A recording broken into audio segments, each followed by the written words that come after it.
Hello, and welcome to the Authentically Elisa podcast, Unmasking Your True Self.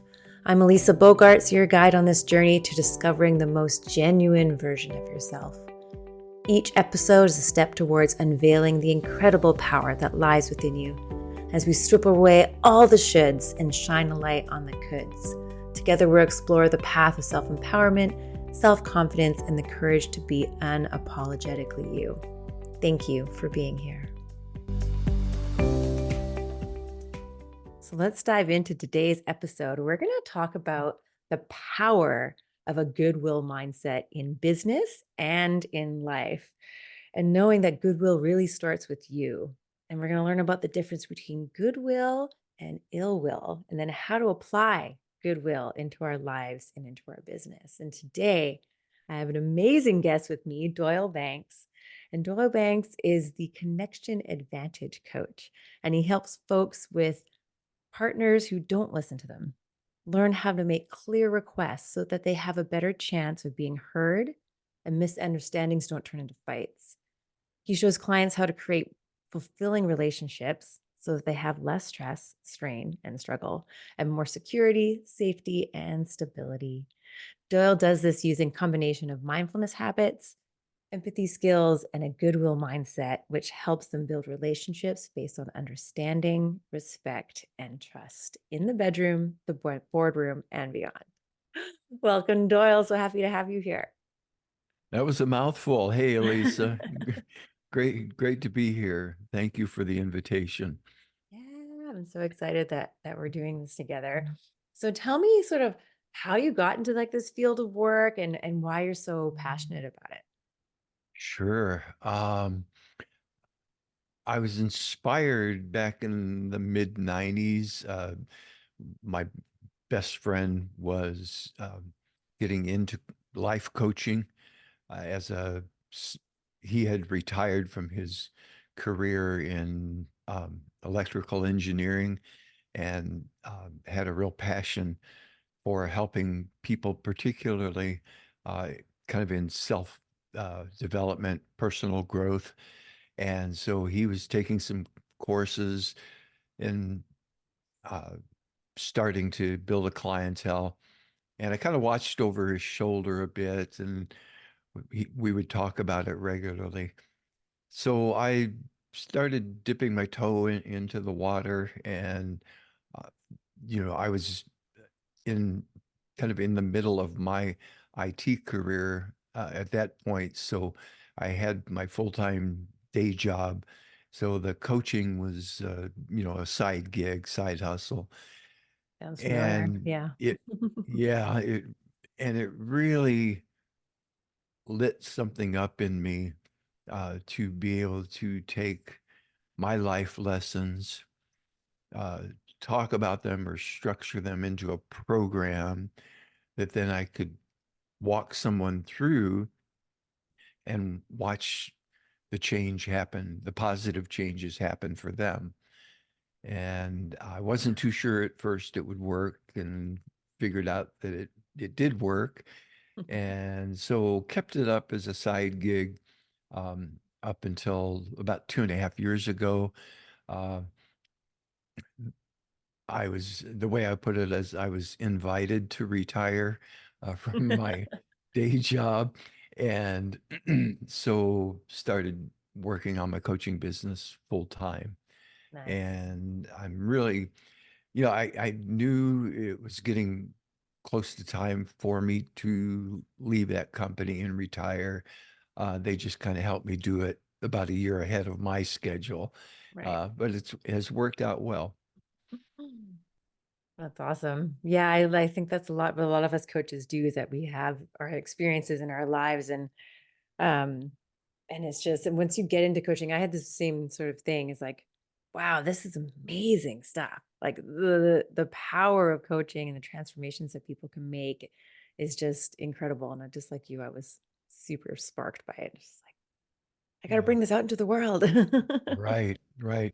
I'll just say real quickly too, for about 15 years prior to that mid 90s introduction to coaching, I'd been doing a lot of reading a lot of self-help books. I was really into Wayne Dyer. Eckhart Tolle hadn't come onto the scene yet, but Carolyn Mace, Wayne Dyer, a little bit of Tony Robbins, and just all the people in that uh, arena, and was finding so much help in my life. So that kind of set me up to be in a place where when I heard about coaching, it was sort of a natural step into that for me. Right. Yeah. Yeah. Same. I kind of, yeah, been on this sort of path. And yeah, then eventually it's like, oh, how can I help others with this too? Because it's like been so amazing for me. Yeah. Yeah. And Doyle, I've always like we've known each other for a while now, and we've like seen each other and talked and collaborated, and I've always seen you as being authentic. Like I always was like, oh, it was amazing. Like the first time I sort of saw you, I was like, this guy is cool. Like we gotta like someone work together. And I'm so happy that you're on this podcast now. And so when you think of like authenticity and just sort of being authentically you, like what does that kind of mean to you? And like, yeah, how do you sort of maintain that just being yourself? Yeah, I love that question. And just as an aside, right back at you. When I forget where we first met now, Mm. but when we Yeah. did, it was like, oh, this is the person I want in my life, on however many different levels we can connect. So, Yeah. thanks again for just showing up in my life the way you did. So yeah, authenticity. So I did a men's retreat back around that mid '90s time frame, early '90s. Um, that was really life transformative. And the big takeaway for me um, from that was integrity, Mm. walking my talk.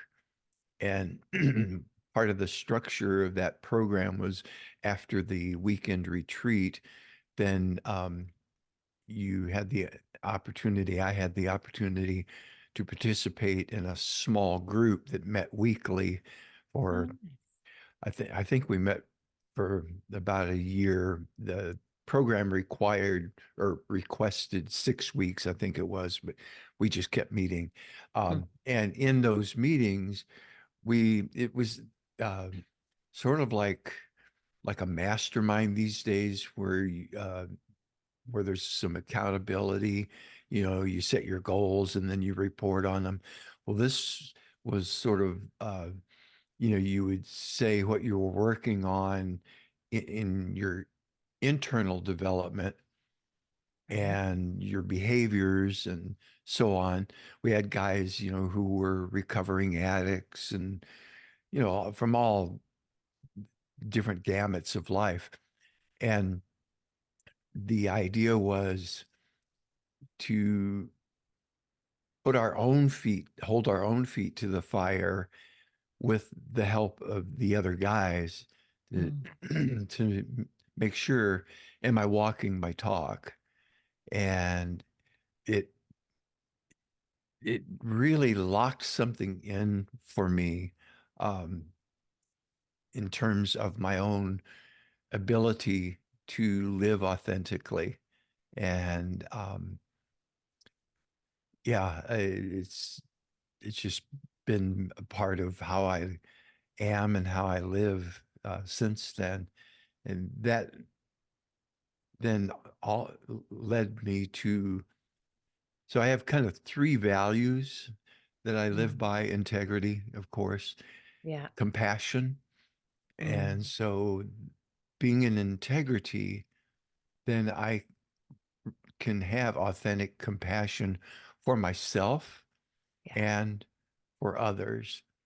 And then the third value is love. And to, for me, to really genuinely, authentically love, there's Yeah, I won't go into all my definitions of love, but for me to be authentic in that, the expression of that in my life requires, again, that I'm in integrity. I'm in Yeah. alignment with all of my values, right? Yeah, yeah. I remember like I had another coach talked about that where actually he runs men's retreats and he was saying about that. That's some of what they did on day one was you know, what is your definition of integrity? And I remember he said that and I was like, I don't even know if I know what that word means. I had to kind of think about that. I was like, I don't know if I could even answer that question for myself. And I had to look it up and I was like, oh, I get it. Like, yeah, it's sort of, yeah, walking your walk. And I love that you said that you had that group because I feel sometimes also if you have a group like that, and especially if you do this sort of journey together and you go through this retreat and then you meet, it's sort of this safe space. And so, yes, you do hold each other accountable, but you can also come to it being like, I did something this week that I did was not within integrity, and I'm trying myself to have some self-compassion, not be like beat myself up for it, right? And but it's kind of nice to have some people just be like, oh, I've been this way, and they'd be like, okay, well, let's look at that redefinition and how can you be better next time, or grow or learn from that, and still live within integrity and not, you know. Yeah, I love that. It's a great point. And that's what that group, well, and the weekend, that's what that was. It was a safe container. Um, and, part of our commitment to each other was to call each other out on our, I don't know if this is a family show, so I'll say baloney. But, call one another out when it was clear that we were trying to kid ourselves or trying to kid the other guys in the group, right? And Mhm. kind of get by with something. And we all had pretty good radar, to pick up on, come on now, So yeah, it was really good practice.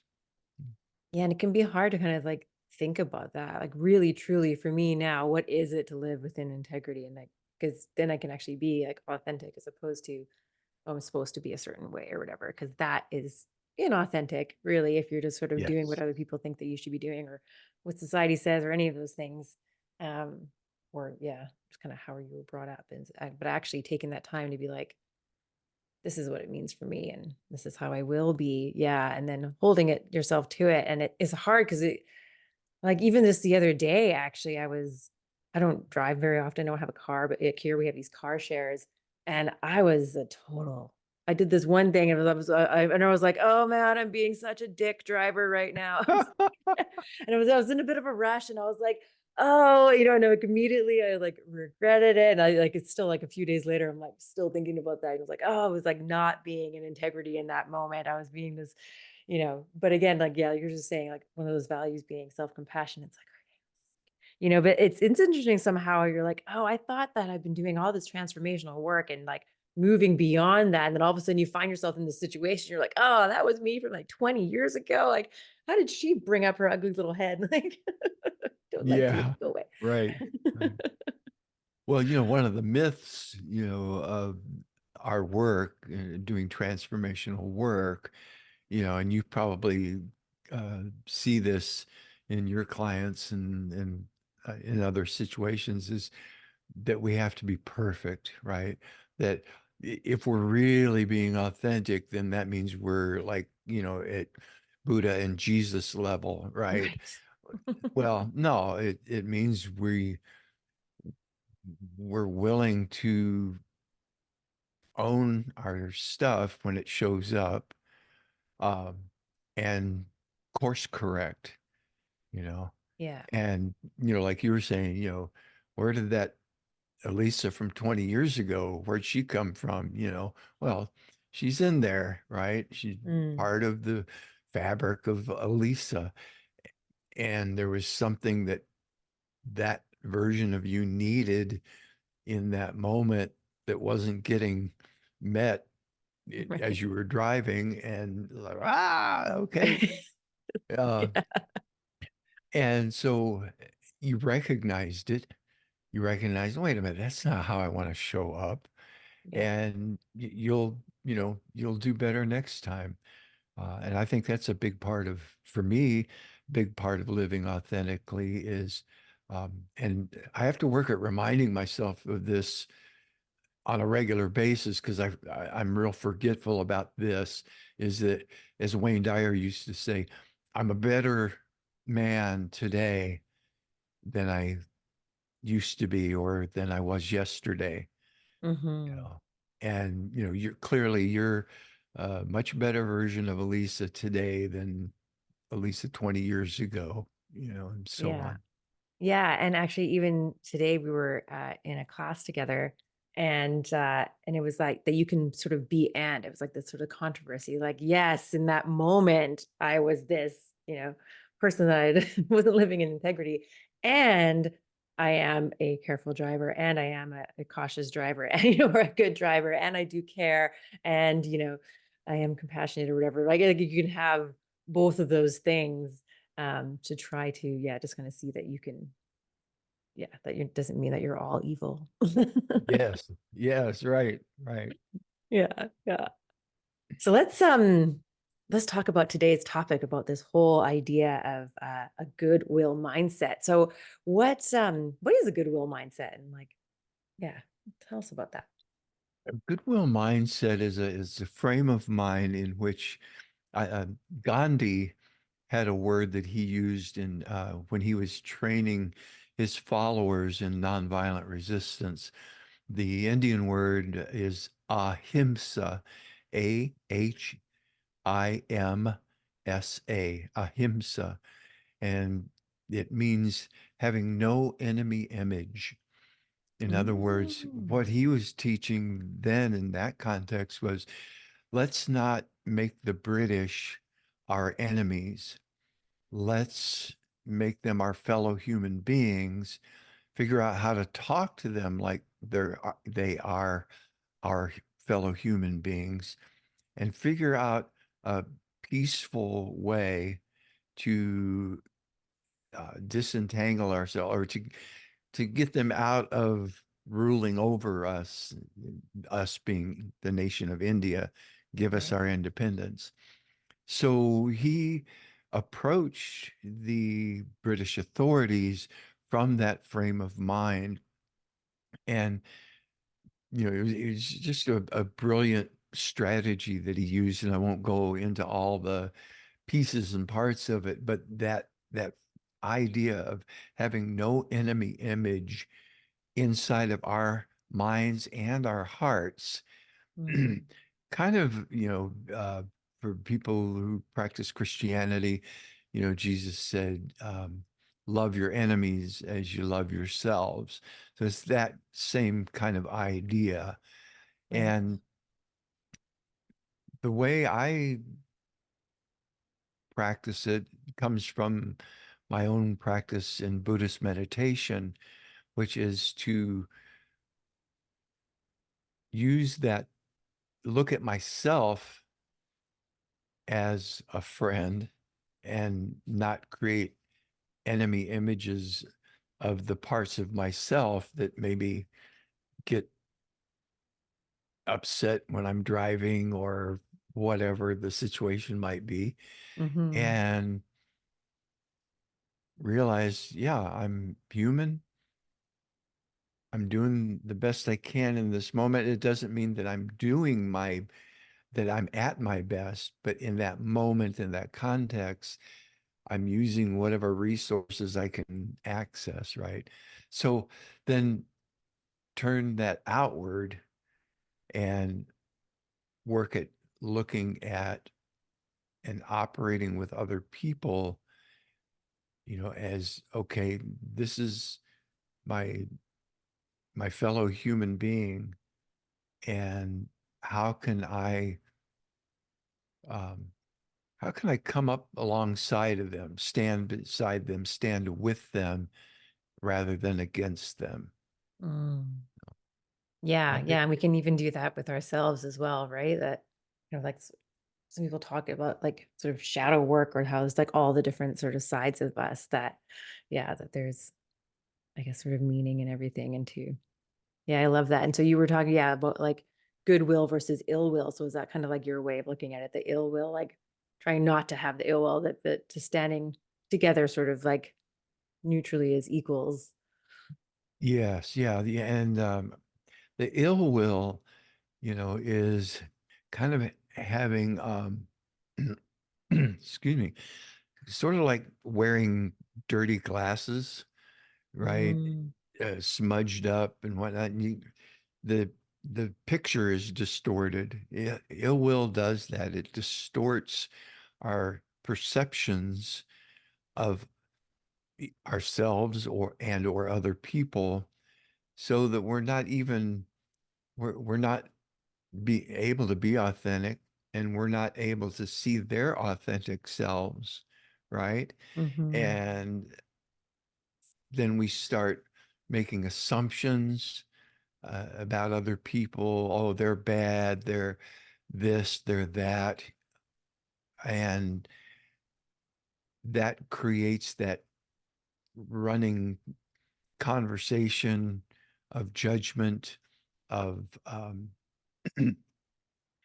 ill will is the kind of idea that you don't really want other people to succeed, right? Right. It's not hatred, which is an active. It's hatred has that active aggression to do harm. Right. Ill will is kind of a level uh, short of that or removed from that. It's you don't necessarily want people to suffer, but you don't want them, to succeed or be happy or whatever. Uh, Yeah. it can be sometimes it can kind of show up as pettiness, right? Yeah, Or actually, as you were saying that, I kind of had like the word deserving came to my head. It was like they don't deserve that happiness or they don't deserve that yeah, success. yeah, Yeah, and kind of like looking at it that way. And as you were talking earlier too about this kind of having goodwill towards yourself and towards others, there was this saying that I learned from Jennifer Grace, and she was saying that just like me is the saying. And so sometimes when I see something in somebody else that maybe like I don't love, or like I have that ill will or the shaded glasses, it often is a reflection of something in me that I was or I am that I also don't like. And so sometimes if find myself kind of maybe in that ill will place or in that judgmental place, I usually come around to that being like, oh, right, just like me. And so, and therefore, I can then switch into kind of like the goodwill side and be like, right. And then I have more compassion for this person because I also have that self yeah, compassion for myself. And like, right. and you know that even if, and if you can reflect it on yourself, you can see like, well, you know, maybe like I have that trait because of whatever happened to me or whatever I had experienced. And then you can have even Hmm. more compassion for the other person because you don't necessarily know what their experience is to make them be that way. But you can be like, oh, that there must have been something, and then you can have Yeah, compassion for that person for it. yeah, Yeah. yeah, yeah. I love that. Just like me. That's a great reminder. I've heard that before. Yeah. Um, and yeah, we don't know what other people, what has gone into forming them into the person they are today.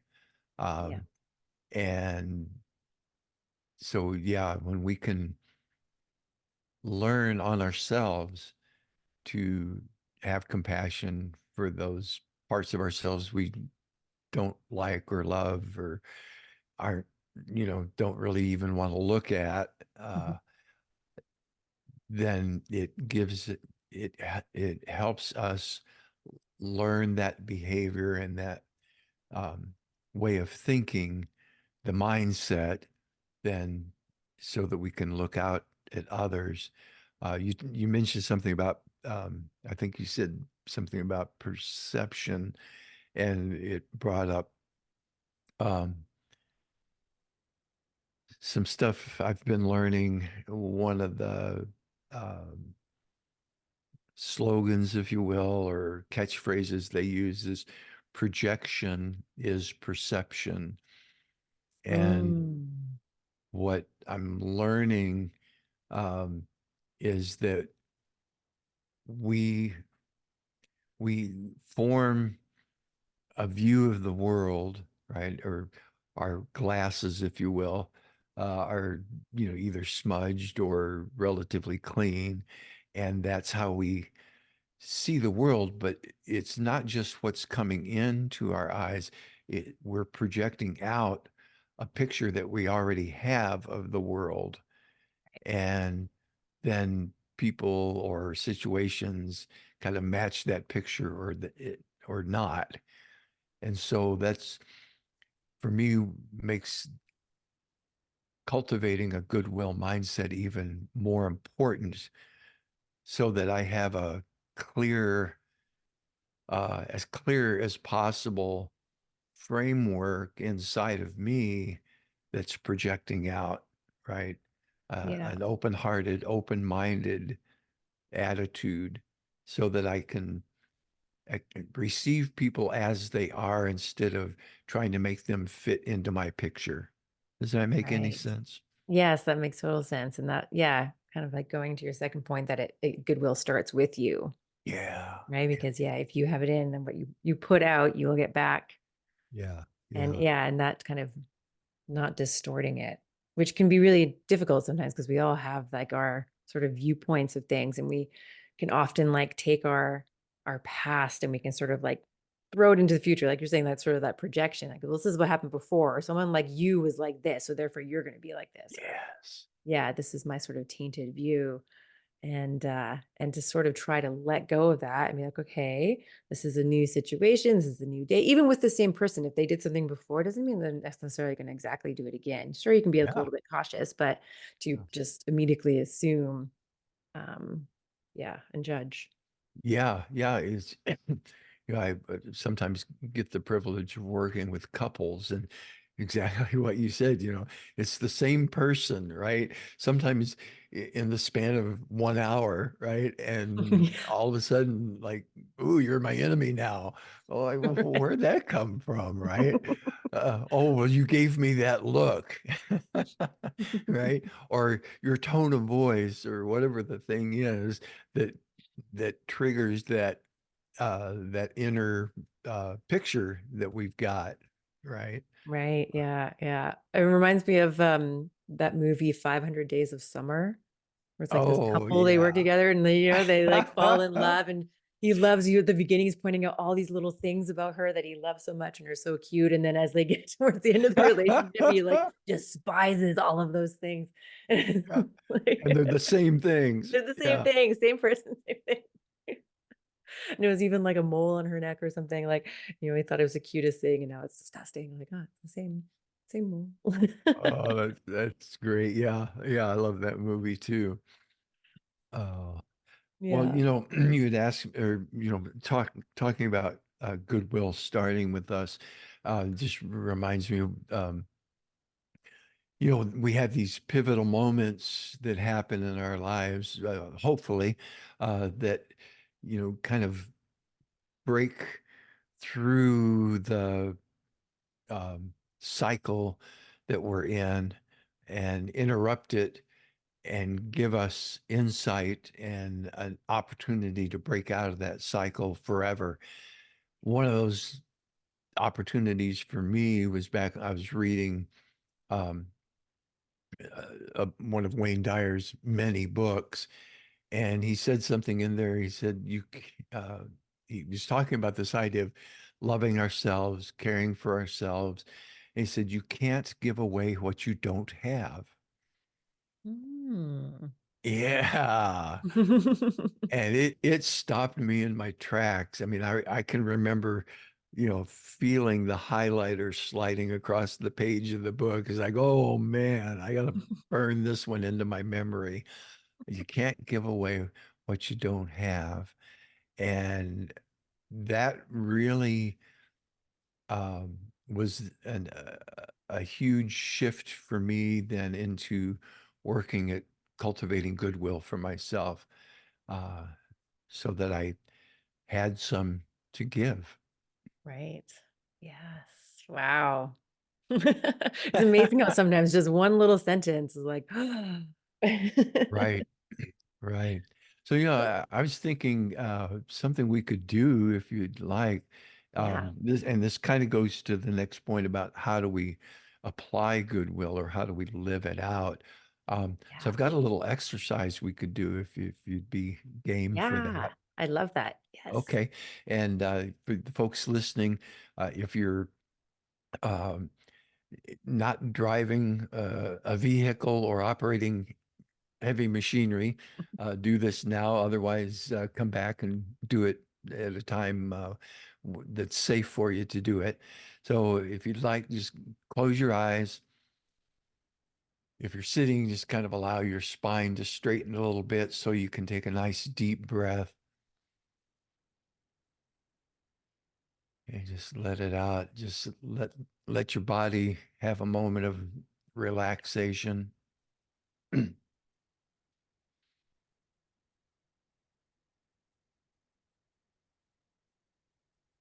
And the way we're going to do this is I want you to bring to mind someone who is really easy for you to love. It could be a human being, it could be your pet puppy or kitten, some being who is really, really easy for you to have warm feelings toward, feel affectionate toward.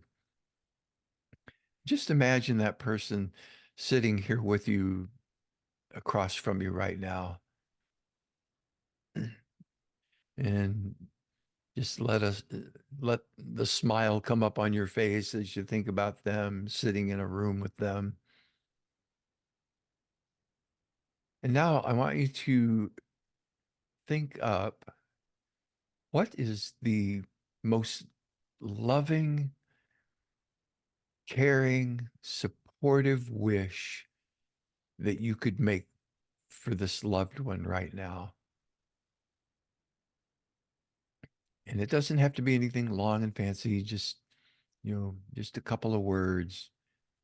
You know, one I often use is, may you be truly happy, truly happy. So whatever that might be for you to offer to this person. And now I want you to imagine that as a golden light in your heart. All right. So this wish that you have for this loved one sitting across from you is a golden light in your heart. And now you're just going to beam that golden light across the space right into their heart. And you can use words if you want, or just the visual image. Or if the visual image doesn't work, maybe it's a sound or a touch, whatever works for you.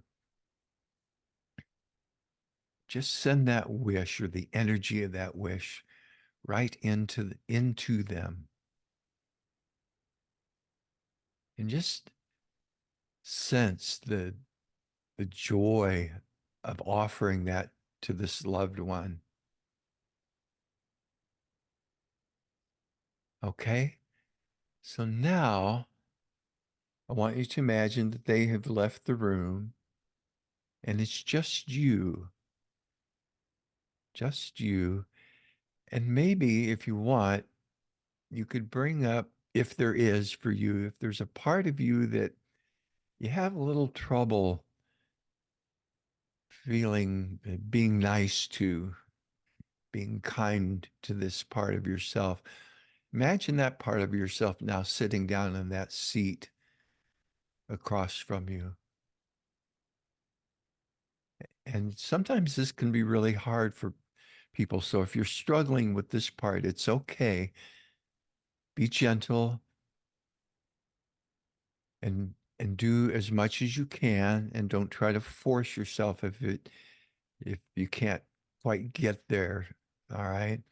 So again, that same wish that you just offered that loved one, imagine that in your heart, and you're going to beam that across the space into the heart of that part of you that's hard for you to like or love.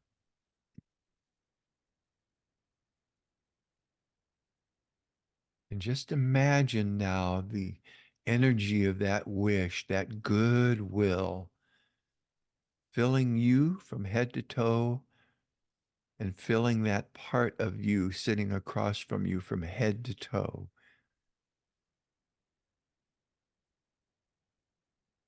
And then just invite that part of you back inside of you now, filled up with goodwill.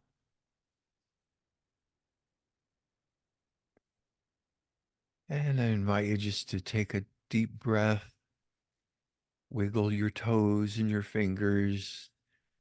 And when you're ready, open your eyes and come back into the room. Well, that was lovely. How Thank did you that for work that. for you, Elisa? That was great. Yeah.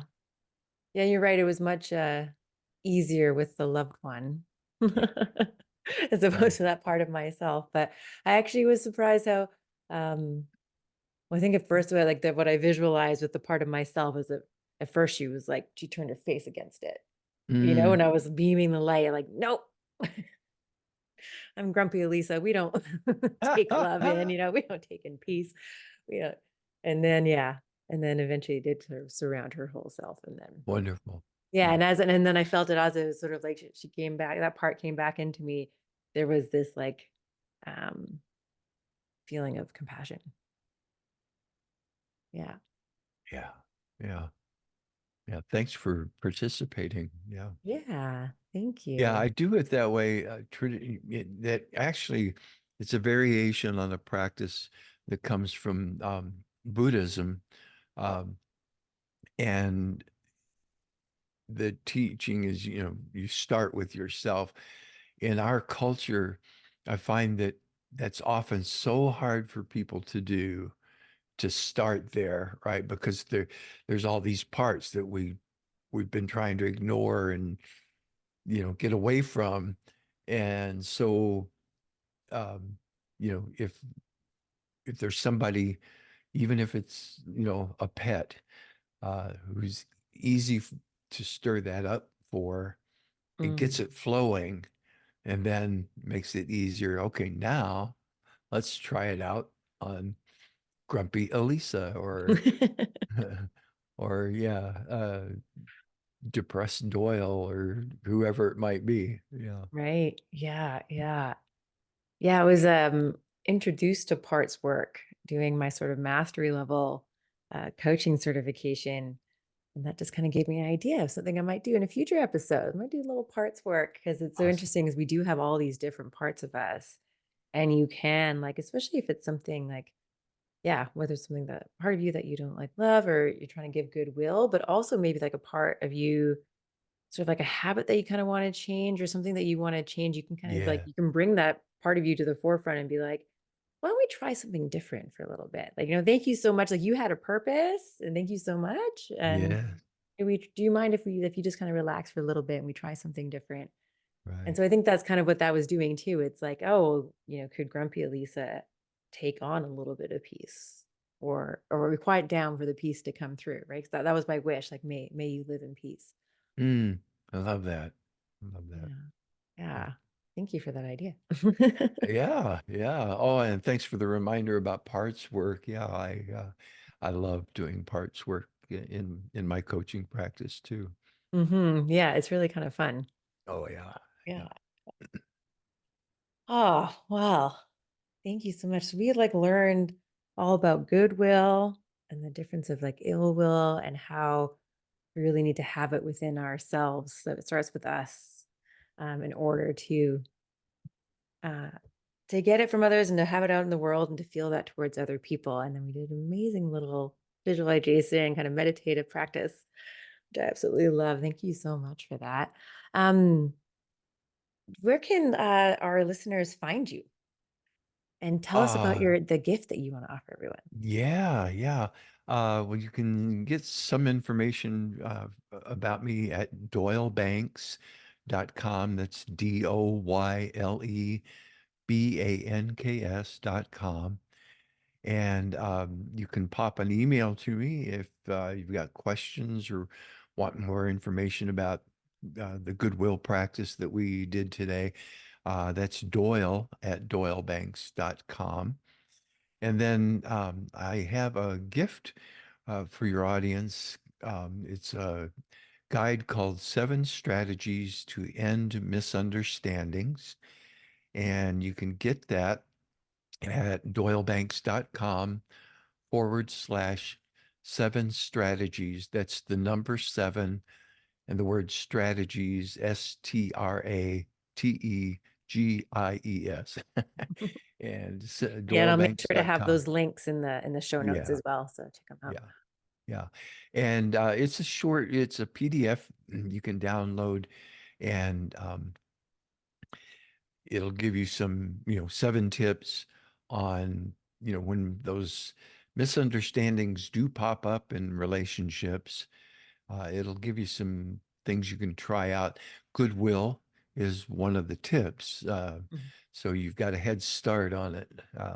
And you'll get six more that can help you in the moment navigate those misunderstandings and avoid them escalating into something more serious. Oh, that's so helpful because I think that's where it is. Like if there's something that I want to have talk to somebody or have a difficult conversation, if I'm like prepared for it and I go in, I feel like it goes really well or like because I'm kind of like prepared and I can think about well, what they might say and this and that. But it's when it's in that moment that those kind of like triggers can happen or depending what mood you're in or whatever. And so I think that those types of strategies are really good to have this like little toolkit to be like, okay, what's going on right now? And Right. like how can I not react and make this worse than it needs to be? Right. So Yeah. And just a quick note on it, it's a short guide. It's uh, 10 pages and there's lots of pictures. So it's not like you're going to have to read a 200-page book. Okay. Just right, so right. people know it's easily digestible. Nice. Yeah. 7 strategies. That's awesome. Thank you so much for that. I think it's Yeah. My super pleasure. helpful. I think anybody can use that. No matter how great you are at relationships, you can still get triggered in the moment. Oh, yeah. Definitely. Definitely. So, do you have any sort of final words of wisdom for our listeners? Oh, boy. You know, the, um, the environment in the world today, there is so much ill will, even hatred, that's happening. And sometimes I think it gets over exaggerated, in the media and whatnot. That said, yes, there is that stuff out in the world today.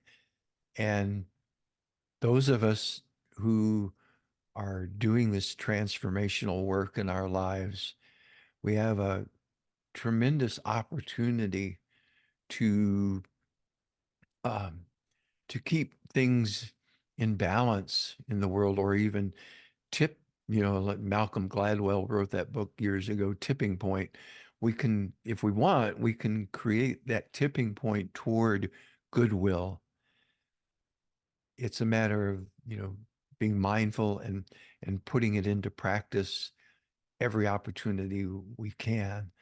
So my call, if you will, my urging to myself and anyone who will listen is let's be all about goodwill, um, like like we did today. Start with ourselves, and then just keep spreading it out, out, out, out until we can create that tipping point. And I don't know with humanity if we'll ever eliminate hatred and ill will, but we could certainly become the majority. So let's keep working at it.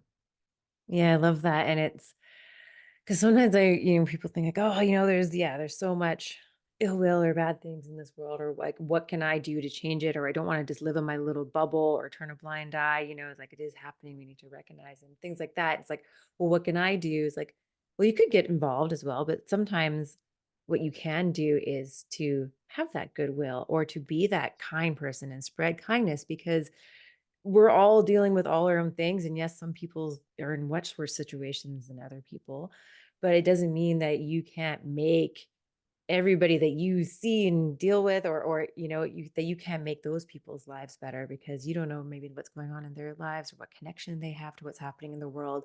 And so if you can be that shining light, that kind force, that goodwill, that will that will hopefully spread. And as we do this transformational work with people and try and teach that and the more of us that do that, the better the world will be, and the more kindness there will be. You're right. And we'll never eliminate it. But yeah, let's be that majority. And we can only do that by being it and spreading it. And hopefully Mhm. other people will also pay it forward. Yeah. Yeah. Mhm. Yeah. When people kind of push back on me, that idea, I just simply say, look, when you're practicing goodwill, however you choose to do that, that's one less person in the world who's practicing ill will. Yeah. And that makes a difference. Yeah, Mhm. does make a difference. Yeah. Yeah. And we need to make that conscious effort Yeah. to do it. Oh, thank you so much. This was such a great episode. I'm so glad you came on. It's like learned so much, and thank you so much for being here. Oh, and I'm smiling head to toe and just thank you so much, Elisa. Thank you for your friendship. Thank you for this uh, huge opportunity to get to come and share with your audience. And I hope it's been beneficial to folks listening. And yeah, thank you, thank you, thank you. You're very welcome. Thank you so much for listening to this episode. I hope it inspired you to live a more authentic life. I'd love your help in inspiring more people to live authentically. So please follow, rate, and leave a review so we can create a ripple effect of authenticity. Until next time, stay true to you, be bold, and thrive on your own terms. This is Elisa, signing off authentically.